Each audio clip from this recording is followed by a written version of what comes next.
C'est vous, Amanda Sters, qui avez écrit les 60 premiers épisodes de la série qui deviendra culte sur M6, Caméra Café. Alors, parmi les premiers épisodes, c'est pas mon idée, c'est l'idée formidable de Solo, Le Bollock. Bien sûr, Bruno Solo, Yvan Le Bollock, mais vous vous retrouvez dans l'aventure.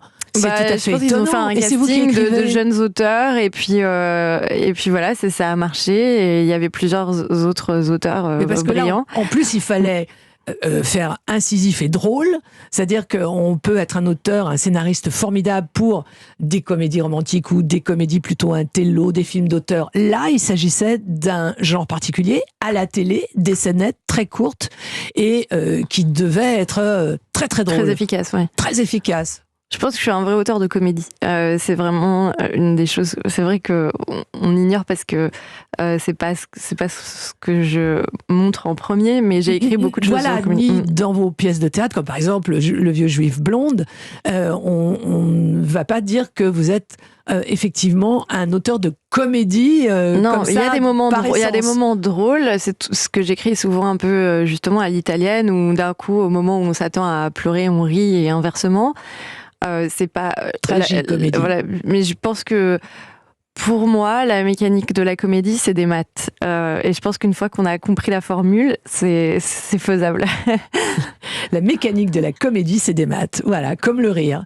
Alors, mais je reste quand même sur Caméra Café. Vous étiez extrêmement jeune, vous aviez 20 ans, vous ignoriez tout de la vie de bureau, Amanda Sters, mais vous avez réussi à trouver ces sketchs alors que, vous ignoriez tout justement des mesquineries de la société dans Open Space. Pas tout, parce que j'avais fait plusieurs fois des stages, des jobs d'été.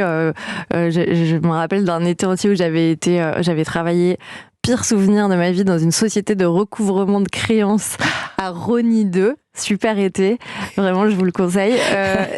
Et avec l'enfer de devoir rentrer des trucs dans un ordinateur, je comprenais rien. Mais bref, donc c'était pas complètement quelque chose que j'ignorais. J'ai toujours fait des choses. J'étais vendeuse, j'ai été comme toutes les étudiantes, quoi. Mais c'est vrai que j'imagine que j'écrirais les choses différemment aujourd'hui. C'est vrai. Ouais.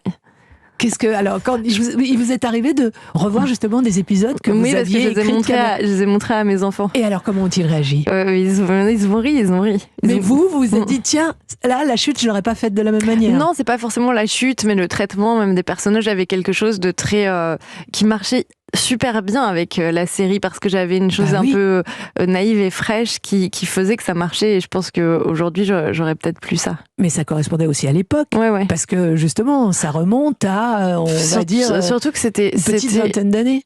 Ouais, facilement, mais surtout que il n'y avait pas... Quand M6 a lancé ça, il n'y avait pas encore les programmes courts. C'était très novateur et on avait une liberté folle. À l'époque, on a eu d'un coup la liberté qu'il y a eu au début de Canal, etc. Et je me rappelle qu'on pouvait aller loin, qu'on pouvait s'amuser. Et je ne sais pas si aujourd'hui je pourrais rentrer dans quelque chose de formaté.